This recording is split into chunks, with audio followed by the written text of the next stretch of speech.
दोस्तों आप सभी का बहुत बहुत स्वागत है हमारे चैनल में। इस वीडियो के अंदर अभी हम लोग साइंस में विटामिन, ये काफ़ी ज़्यादा इम्पोर्टेंट टॉपिक है। इससे रिलेटेड जो है इम्पोर्टेंट 40 क्वेश्चन इस वीडियो में देखने वाले हैं। तो दोस्तों आप इस वीडियो को बहुत ध्यान से लास्ट तक देखिए। चैनल पर नया है तो चैनल को सब्सक्राइब कर बेल आइकन यानी जो घंटे का निशान है इसे ज़रूर से ऑन कर दें, ठीक है। और ये टोटल 40 क्वेश्चन में से आप कितने क्वेश्चन सही कर पाते हैं अपना स्कोर कमेंट बॉक्स में ज़रूर बताएं। तो देखिए यहाँ पर हमारा पहला क्वेश्चन दिया गया है, निम्नलिखित में से किस विटामिन में कोबाल्ट नामक खनिज पाया जाता है।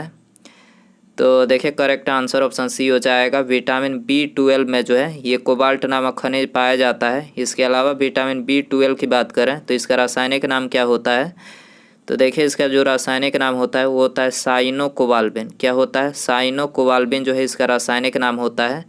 विटामिन B1 की बात करें तो इसका रासायनिक नाम थायमिन होता है। थायमिन जो है विटामिन B1 का रासायनिक नाम होता है। विटामिन B2 की बात करें तो राइबोफ्लोबिन। राइबोफ्लोबिन जो है विटामिन B2 का रासायनिक नाम होता है। और विटामिन B7 की बात करें तो देखिए इसका रासायनिक नाम जो है बायोटीन होता है। बायोटीन जो है विटामिन B7 का रासायनिक नाम होता है। और यहाँ से एक क्वेश्चन पूछा जाता है कि बाल जो होता है ये किस विटामिन के कमी के कारण से टूटता है या फिर झड़ता है। तो बाल जो है ये विटामिन मतलब बायोटीन की कमी के कारण से, बायोटीन यानी विटामिन B7 की कमी के कारण से जो है टूटता है या फिर झड़ता है। आपको याद रखना है, बहुत बार ये क्वेश्चन एग्जाम में पूछा जा चुका है। क्वेश्चन नंबर 2 है, नियासिन डैश का एक रूप है। नियासिन डैश का एक रूप है। तो देखिए करेक्ट आंसर ऑप्शन ए हो जाएगा। विटामिन B3 का एक रूप है। नियासिन क्या है? विटामिन B3 का एक रूप है। क्वेश्चन नंबर 3 है, सामान्य जुकाम के इलाज के लिए किस विटामिन का उपयोग किया जाता है। तो करेक्ट आंसर सी हो जाएगा, विटामिन सी का। सामान्य जुकाम के इलाज के लिए किस विटामिन का उपयोग किया जाता है। तो ये विटामिन सी का जो है उपयोग किया जाता है। विटामिन सी की बात करें तो देखिए इसका रासायनिक नाम होता है एस्कॉर्बिक अम्ल। एस्कॉर्बिक अम्ल जो है इसका रासायनिक नाम होता है। विटामिन डी की बात करें तो देखिए इसका रासायनिक नाम होता है कैल्सीफेरॉल। कैल्सीफेरॉल जो है इसका रासायनिक नाम होता है। इसकी कमी से रिकेट्स होता है। क्या होता है?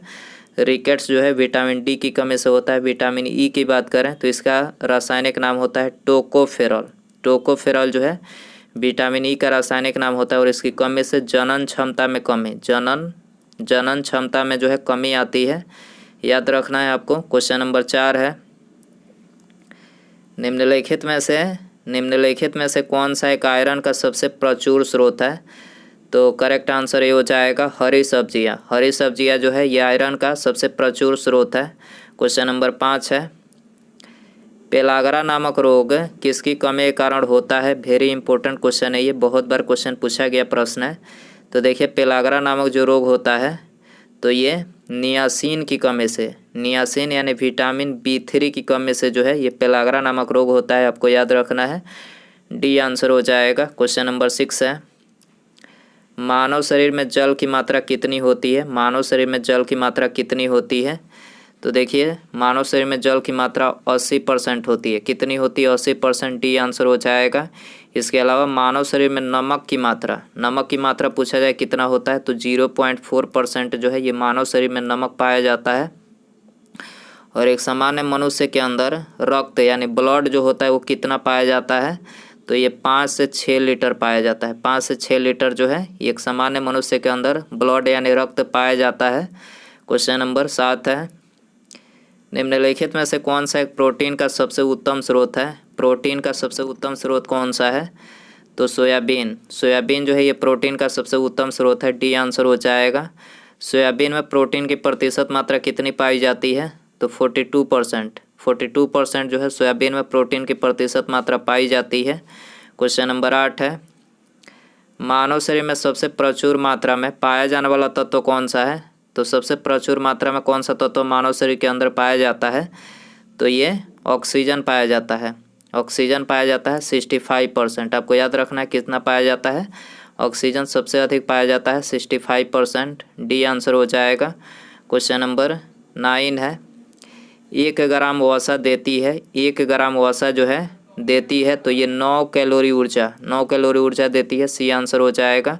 क्वेश्चन नंबर 10 है, सुक्रोज में होता है, तो देखिए सुक्रोज में होता है ग्लूकोज एवं फ्रैक्टोज। ग्लूकोज एवं फ्रैक्टोज जो है ये सुक्रोज में होता है।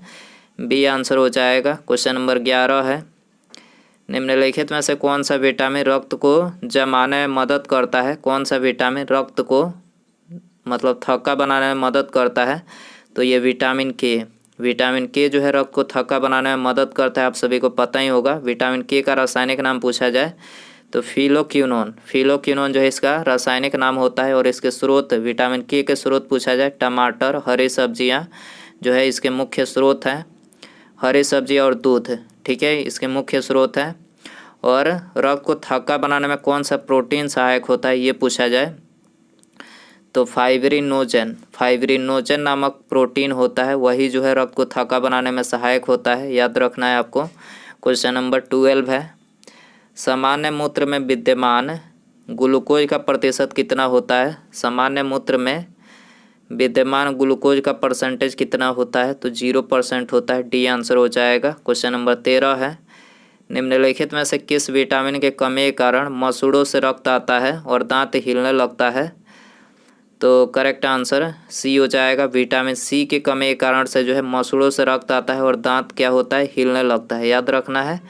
सी आंसर हो जाएगा। इसके अलावा दांत का सबसे कठोर भाग पूछा जाए, कठोर भाग ऊपरी परत होती है जिसको इनेमल बोला जाता है। दांत का सबसे ऊपरी जो परत होती है उसको ये सबसे कठोर भाग होता है और इसको इनेमल बोला जाता है, ठीक है। और मनुष्य के जीवन काल में कितने दांत ऐसे होते हैं जो 2 बार विकसित होते हैं? तो देखिए 20 दांत जो ऐसे होते हैं ये 2 बार विकसित होते हैं, याद रखना है। 14 है, दूध में होते हैं। दूध में क्या होता है? तो दूध में जो है ये सभी होते हैं, ठीक है, ये सभी होते हैं, कार्बोहाइड्रेट, प्रोटीन, वसा, कैल्शियम, ठीक है, ये सभी जो है दूध में पाया जाता है, याद रखना है। आंसर हो जाएगा ई। मेरास्मस नामक रोग किसकी कमी के कारण होता है? मेरास्मस नामक रोग जो है किसकी कमी के कारण होता है? तो कैलोरी की कमी के कारण से होता है। करेक्ट आंसर ये हो जाएगा। क्वेश्चन नंबर, और ये बच्चों में जो है सबसे ज़्यादा देखने को मिलता है मेरास्मस नामक रोग, ठीक है। क्वेश्चन नंबर 14 है, 14 वर्ष की आयु वाले बच्चे की वृद्धि के लिए कौन सा एक सर्वाधिक महत्वपूर्ण है? कौन सा एक सर्वाधिक महत्वपूर्ण है? तो ये महत्वपूर्ण है प्रोटीन, ठीक है। 14 वर्ष की आयु वाले बच्चे की वृद्धि के लिए जो है क्या आवश्यक है? तो ये प्रोटीन जो है आवश्यक है। करेक्ट आंसर ये हो जाएगा। क्वेश्चन नंबर 17 है, निम्नलिखित में से कौन सा ऊर्जा उत्पादक है?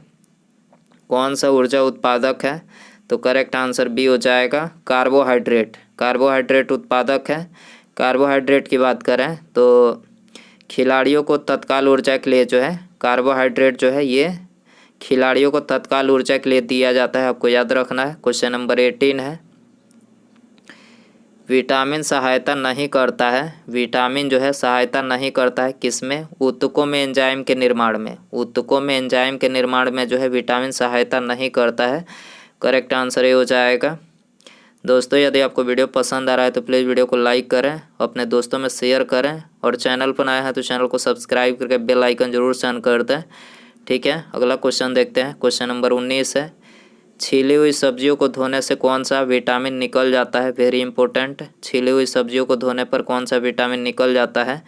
विटामिन सी निकल जाता है। सी आंसर हो जाएगा। इसके अलावा विटामिन सी की बात करें तो कोरोना वायरस जो होता है, कोरोना वायरस से लड़ने में विटामिन सी मदद करता है, आपको याद रखना है।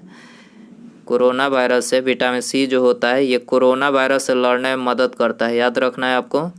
मानव अंग में विटामिन डैश नहीं करता है, मानव अंग में विटामिन जो है डैश नहीं करता है, तो ये कार्य शक्ति में आपूर्ति नहीं करता है। डी आंसर हो जाएगा। 21 है, हमारे आहार का निम्नलिखित में से कौन सा भाग हड्डियों और दांतों की संरचना के लिए आवश्यक है? हड्डियों और दांतों के लिए कौन सा आहार आवश्यक है? कैल्शियम आवश्यक है, ठीक है। सी आंसर हो जाएगा। कैल्शियम किस में पाया जाता है? दूध में पाया जाता है, याद रखना है। क्वेश्चन नंबर 22 है, हमारे भोजन में संरचनात्मक खाद्य पदार्थ कौन सा है? हमारे भोजन में संरचनात्मक खाद्य पदार्थ कौन सा है? तो यह है विटामिन एवं खनिज। विटामिन एवं खनिज जो है संरचनात्मक खाद्य पदार्थ है। सी आंसर हो जाएगा। निम्नलिखित में से किसमें प्रोटीन नहीं पाया जाता है? किसमें जो है प्रोटीन नहीं पाया जाता है? चावल में जो है प्रोटीन नहीं पाया जाता है। सी आंसर हो जाएगा मांस, दूध, दाल, तीनों में जो है प्रोटीन पाया जाता है। क्वेश्चन नंबर 24 है, निम्नलिखित में से कौन सा विटामिन हमारे शरीर में सबसे अधिक तीव्रता से बनता है? सबसे अधिक तीव्रता से कौन सा विटामिन बनता है? विटामिन डी बनता है। सूर्य की प्रकाश से जो है विटामिन डी हमें प्राप्त होता है और सबसे अधिक तीव्रता से यह हमारे बॉडी में बनता है। ठीक है, याद रखना है, आंसर हो जाएगा डी। क्वेश्चन नंबर 25 है, निम्नलिखित में से कौन सा विटामिन जल में घुलनशील होता है? तो जल में घुलनशील विटामिन कौन सा होता है? करेक्ट आंसर सी हो जाएगा, विटामिन सी। विटामिन बी और सी जो होता है ये जल में घुलनशील होता है। इसके अलावा वसा में घुलनशील विटामिन पूछा जाए, ये भी क्वेश्चन पूछा जाता है एग्जाम में। तो वसा में पूछा जाए तो विटामिन ए, डी, ई एवं के। ठीक है, विटामिन ए, डी एवं के जो है ये जल में घुलनशील विटामिन होता है। और विटामिन बी और सी जो होता है, सॉरी, ये वसा में घुलनशील होता है और विटामिन बी और सी जो होता है ये जल में घुलनशील होता है। याद रखना है, ए, डी, ई एवं के वसा में घुलनशील है, विटामिन बी और सी जो है जल में घुलनशील है। याद रखना है। निम्नलिखित में से कौन सा रसायन जल में घुलनशील होता है? कौन सा रसायन जल में घुलनशील होता है? तो इंसुलिन। इंसुलिन जो है जल में घुलनशील होता है, बी आंसर हो जाएगा। एक शाकाहारी को अपने शरीर के लिए आवश्यक फास्फोरस कहाँ से मिल सकता है? तो आवश्यक फास्फोरस जो है ये दूध से मिल सकता है, डी आंसर हो जाएगा। प्रोटीन क्या है? प्रोटीन क्या है? तो पॉलीपेप्टाइड्स। पॉलीपेप्टाइड्स जो है ये प्रोटीन है, ये आंसर हो जाएगा। क्वेश्चन नंबर 29 है, निम्नलिखित में से कौन सा विटामिन यकृत में संचित किया जा सकता है? कौन सा विटामिन यकृत में संचित किया जा सकता है? तो करेक्ट आंसर है ये हो जाएगा, विटामिन ए जो है यकृत में संचित किया जा सकता है। क्वेश्चन नंबर 30 है, अच्छे स्वास्थ्य के लिए निम्नलिखित में से किसकी छोटी मात्रा में आवश्यकता होती है? तो ये खनिज की जो है छोटी मात्रा में आवश्यकता होती है, सी आंसर हो जाएगा। खाद्य संसाधन तथा संचय द्वारा कौन से पोषक तत्व अधिकांश रूप से प्रभावित होते हैं? खाद्य संसाधन तथा संचय द्वारा कौन से पोषक तत्व अधिकांश रूप से प्रभावित होते हैं? तो ये प्रभावित होते हैं कार्बोहाइड्रेट, बी आंसर हो जाएगा। निम्नलिखित में से कौन सा तत्व मानव जाति में प्राकृतिक रूप से नहीं पाया जाता है? कौन सा तत्व मानव जाति में प्राकृतिक रूप से नहीं पाया जाता है? तो सीसा जो है प्राकृतिक रूप से नहीं पाया जाता है, डी आंसर हो जाएगा। फास्फोरस प्रमुखता से किस में पाया जाता है? फास्फोरस जो है प्रमुखता से किस में पाया जाता है? प्रोटीन में पाया जाता है, ये आंसर हो जाएगा। क्वेश्चन नंबर 34 है, निम्नलिखित में से किस में कार्बोहाइड्रेट की न्यूनतम मात्रा होती है?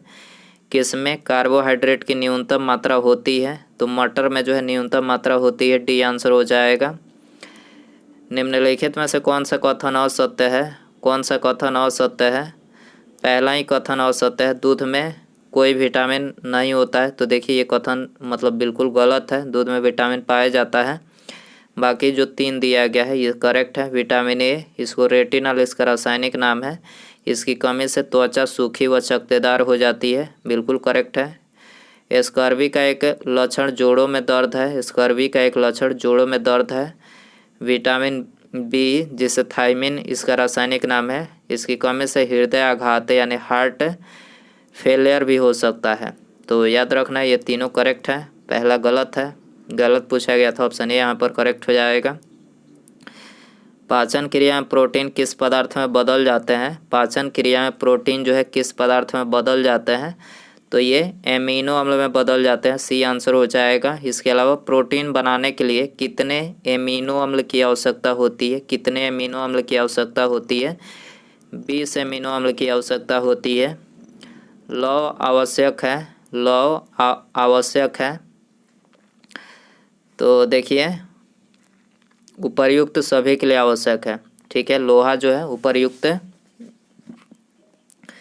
उपर्युक्त सभी के लिए आवश्यक है। हीमोग्लोबिन व आरबीसी के निर्माण के लिए लोहा जो है हीमोग्लोबिन व आरबीसी के निर्माण के लिए, सामान्य स्वास्थ्य बनाए रखने के लिए, शरीर के ऊतकों तक ऑक्सीजन पहुंचाने के लिए, ठीक है, इन तीनों के लिए जो है लोहा आवश्यक है।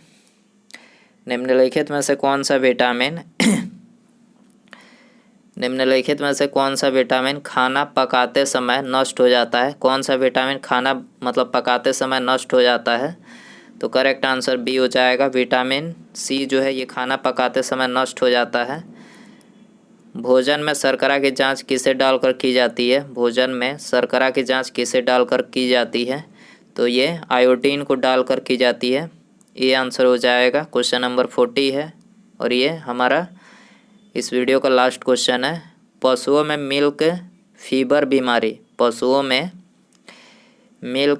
बीमारी किसकी कमी के कारण होती है? किसकी कमी के कारण होती है? पशुओं में मिल्क फीवर बीमारी किसकी कमी के कारण होती है? तो देखिए ये कैल्शियम की कमी के कारण से होती है। आंसर हो जाएगा ऑप्शन ए। दोस्तों ये थे विटामिन से related important 40 question. I hope कि ये वीडियो आपको पसंद आया रहेगा। पसंद आए तो प्लीज़ वीडियो को लाइक करें, दोस्तों में शेयर करें। चैनल पर नया है तो चैनल को सब्सक्राइब करके बेल आइकन प्रेस कर दें, ठीक है, ताकि जब भी मैं कोई न्यू वीडियो अपलोड करूं उसका नोटिफिकेशन जो है आपको सबसे पहले मिल सके। तो बेल आइकन सब्सक्राइब करने के बाद प्रेस कर दें, ठीक है। मिलते हैं अगले वीडियो में। नमस्कार, जय हिंद, जय भारत।